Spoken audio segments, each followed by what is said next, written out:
ये 5 गलतियां तुम्हारे अपने निजी जीवन को खराब कर देती हैं। और एक बात कहूं, तुम्हारे खुद के रूप स्वरूप को बर्बाद करती हैं। तुम्हारे यश को, जिसको तुम बढ़ाने के लिए बड़ा प्रयासरत रहते हो कि मेरा नाम हो, उसको धीमुल कर देती है। ये 5 गलतियां। इसमें से सबसे पहली गलती ऑलमोस्ट 99% लोग करते हैं। क्या?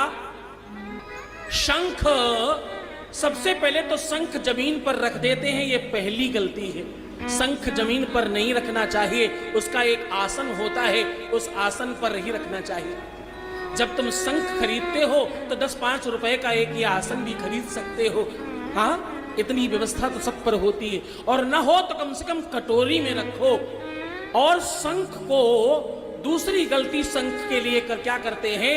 दूसरी गलती शंख के लिए ये है कि शंख को उल्टा रखते हैं अपने घर में। क्या? ये वाला जो मुख है ना, इसको पलट कर रखते हैं। 99% घरों में ये शंख ऐसे उल्टा रखा होता है। ऐसा रखने से लक्ष्मी का नाश होता है और आपके घर में दरिद्रता का वास होता है। शंख का ये मुख हमेशा ऊपर होना चाहिए। और मेरी तरह जैसे मैंने जल भर रखा था, अभी गिराया, ऐसे इसमें जलपात्र भरकर, जल भर कर रखना चाहिए। संभव हो सके तो आसन पर, ये जो आसन दिखता है ना, इसके 3 पैर होते हैं। ये आयुध है, इसका कारण है 3 पैर होने का। अनावश्यक कुछ नहीं होता। इसके पीछे विज्ञान है, इसके पीछे अनुष्ठानिक व्यवस्था है और उसकी पद्धति है। तो कुछ ना मिले तो कटोरी पे रखो अनाज भरकर, लेकिन शंख को जमीन पर नहीं रखना चाहिए। और शंख का ये मुख ऊपर की ओर होना चाहिए, इस बात पर ज्यादा ध्यान रखिए। शंख का ये मुख ऊपर की ओर होना चाहिए। शंख का मुख ऊर्ध्वमुखी होना चाहिए। क्यों? क्योंकि ये ऐसा आयुध है, ऐसी कृपा पात्र व्यवस्था है तुम्हारे लिए। ये लक्ष्मी का भाई है, भूल मत जाना। कौन है ये? जरा जोर से बोलो, कौन है ये? ये लक्ष्मी जी का भाई है, माता लक्ष्मी का भ्राता है, उनका अनुज है ये। इसका अनादर अच्छा नहीं है। और दूसरा, इसकी भक्ति में इतना प्रगाढ़ता है कि इसकी आवाज से परमात्मा आ जाता है। आवाहन में, आरती में, पूजा में शंखनाद किया जाता है ताकि परमात्मा पधारे। परमात्मा को बुलाने के लिए, लाने के लिए शंखनाद करते। तो शंख ऐसा रखने से घर में नाना प्रकार की व्याधियां और नाना प्रकार के संकट बढ़ जाते हैं। और एक बात कहूं, भाषा शैली और अभद्रता बढ़ाने का सबसे बड़ा कारण शंख है। क्या? तुम्हारे घर में अगर लोगों की भाषा शैली बिगड़ रही है, तुम्हारे घर में शंख उल्टा रखा है। भाषा शैली और वाणी में कुशाग्रता की कमी है अगर, तो शंख उल्टा रखा है, ऐसा मान लेना चाहिए। और एक बात कहूं, रात्रि में शंख में जल भरकर रखा करो, कपड़े से ढककर। सुबह उठकर अपने बच्चों को, अपने शिशुओं को, अपने पाल्य को, अपने राजदुलारों को, अपनी सुकुमारियों को, अपनी बेटियों को, अपनी प्यारी बच्चियों को उसे पिलाया कीजिए। इससे क्या होगा? इससे हकलाना बंद हो जाता है, इससे तुतलाना बंद हो जाता है, इससे वाणी का असंताप समाप्त हो जाता है। वाणी के 7 प्रकार के जो दोष हैं, वो 7 के 7 नष्ट हो जाते हैं। कोई कुछ अक्षरों में अटकते हैं, कुछ हकला कर बोलते हैं, कोई लोग तुतला कर बोलते हैं, कोई अपनी बात अच्छी तरीके से रख नहीं पाते, किसी की वाणी में वो संयम नहीं रह पाता, कोई अच्छा वाक्य पटुता नहीं होती, कोई अपनी भाषा से किसी को प्रभावित नहीं कर पाता। इन सब चीजों में शंख का जल बड़ा काम करता है। शंख का जल पिए, ये लाभ आपको तत्काल मिलने लगते हैं। हाँ, और सनातनियों के घर में, वैष्णवों के घर में शंख होना चाहिए। शंख जरूरी है आपके घर में। शंख होना भी उतना ही आवश्यक है जितना तुम्हारे घर में धर्म का और भगवान का होना आवश्यक है। दूसरी गलती, दूसरी गलती कि तुम्हारे घर में तब तुम घंटी रखते हो तो उसका मुख किधर है, कैसे रख दिया है, तुम्हें कुछ मालूम नहीं। उस घंटी के जो डंडी है जहां पकड़ कर बजाते हो उसमें एक भगवान की मूर्ति बनी है। वो गरुड़ भगवान क्यों बनाए गए हैं, उनको बनाने का क्या कारण है? तुम जहां चाहो उन्हें घुमा कर रख देते, तुम ध्यान नहीं देते कि उनका मुख सामने है, दाएं है, बाएं है अथवा पीछे है, तुम जैसे चाहते रख देते। और दूसरा, घंटी कभी भी दाहिने हाथ से थोड़ी बजाते, घंटी हमेशा बाएं हाथ से बजाई जाती है। क्यों? नूपुर की धुन, चूड़ियों की खनकार और घंटी का नाद, ये सब बाएं अंग से आता है। ये तुम्हारी पत्नी का काम है, स्त्री तत्व का काम है। इसको बाएं हाथ से बजाया जाता है और बाईं तरफ ही रखा जाता है पूजा में। कहां रखा जाता है? पूजा में बाईं तरफ रखा जाता है और इसका मुख सन्मुख रखा जाता है। अरे ऊपर जो देवता बना है उसका अनादर कर रहे हो तुम उधर उधर मुंह करके उसका।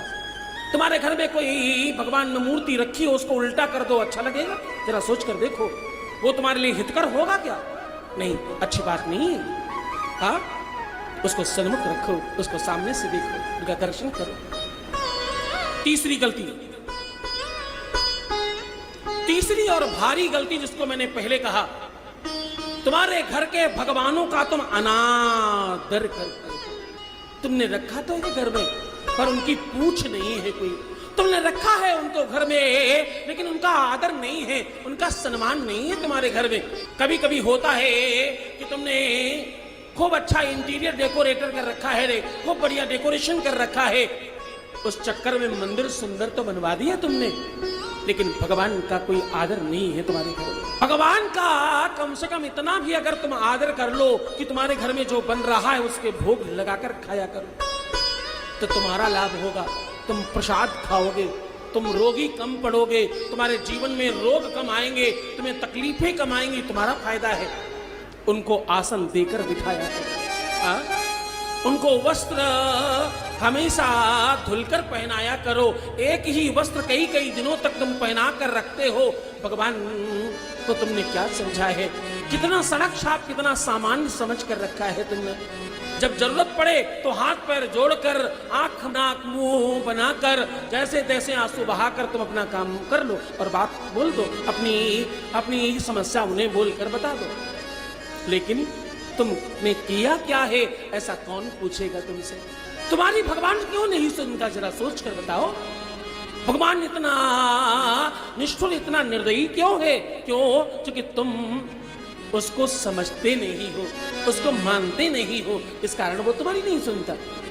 उनका आदर करो, सम्मान करो, आसन दो, भोग लगाओ और उनको अपने जैसा समझो। ठंडियों में गर्म पानी से, गर्मियों में ठंडे पानी से स्नान कराओ। हाँ, बढ़िया उनकी दिव्य व्यवस्था करो। हमें तो मेवा पकवान चाहिए, भगवान के लिए मिश्री रखी है हमने। अरे भैया लालचियों, इतने ज्यादा बुद्धिमानों, अपनी बुद्धि लगाकर अपना ही सर्वनाश करने वालों, क्या कर रहे हो? तुम जो मिश्री भी लगाते हो वो खाते नहीं है, वो वही की वही पड़ी रहती है। अच्छा लगाया करो, जो खाओ सब खिलाओ। जो भोजन तो बनता ही है ना, एक थाली 2 सेकंड के लिए वहां रख देने के बाद से तुम्हें ही खाने को मिलने वाला है। इतना सा नियम कर लो, तुम्हारा भाव परिवर्तित हो जाएगा। मैंने बताया था ना, भगवान तुम्हारे घर में रहते हैं अथवा तुम भगवान के घर में रहते हो, ये भाव का ही तो फर्क है, और क्या है इसमें। एक और बात कहूं, माताएं मंदिर में जाकर के प्रसाद लगाते समय मूर्ति के मुंह में ठूस कर चली जाती हैं जबरन। अरे भगवान नहीं खाते भाई, ऐसा नहीं करते। परमात्मा वो सुगंधी लेता है, परमात्मा तुम्हारे भावों को का भक्षण करता है, परमात्मा तुम्हारी भक्ति को स्वीकार करता है। हाँ? तुम जो चीटियों को निमंत्रित देकर आमंत्रित करके आती हो, ये अच्छा नहीं है। या तो तुम उनको सर्वस्व मानो, भगवान है तो फिक्र मत करो, और भगवान नहीं है तो जिक्र मत करो।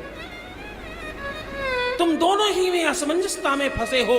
वो ऐसी 2 चक्किया के पाटे हैं जिसमें तुम बीच में फंसकर पिस रहे हो।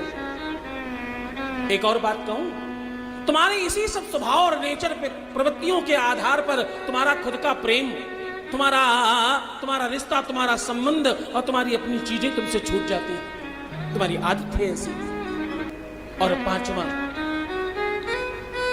कोई भी पूजन, जब तुम पूजा करते हो, पूजा में जो भी व्यक्ति बिना आसन के बैठता है या बिना आसन के खड़े होकर की भी पूजा करता है, वो अपने पूजा का 99% भाग इंद्र के नाम कर देता है।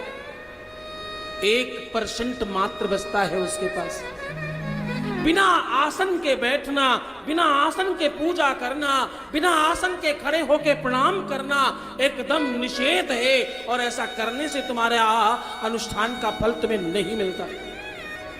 क्यों? क्योंकि इंद्र, विष्णु पुराण कह रही है, इंद्र आपके पुण्य को चुराते रहते हैं। इस कारण से आसन पर बैठकर, आसन पर खड़े होकर अथवा आसन को नीचे बिछाकर पूजन किया करो, चाहे 2 सेकंड का पूजा हो तो भी। और उठते समय आसन को अपनी तरफ मोड़ लिया करो, उसे फोल्ड करके प्रणाम करके तब उठना चाहिए। शास्त्र तो कहता है शक्रायै नमः बोलकर, क्या बोलकर? शक्रायै नमः, ऐसा बोलकर उठना चाहिए। ऐसा बोलो तो इंद्र तुम्हारी पूजा को चुरा नहीं पाते। जो बड़े बड़े जानकार हैं, जो वैदिक हैं, जो अनुष्ठान करने वाले हैं, जो अच्छे साधक हैं, उनको ये सब बात मालूम होगी। और दूसरी बात, आसन को बिछाने में तुम गड़बड़ करते हो। जिधर वो धागे निकले होते हैं उसको कभी तुम सामने, कभी इधर, कभी उधर, कभी इधर डाल देते हो, तुम्हें मालूम ही नहीं। जो वो धागे निकले हैं, जिधर से उसकी कटिंग हुई है, उसको हमेशा लेफ्ट और राइट रखना चाहिए।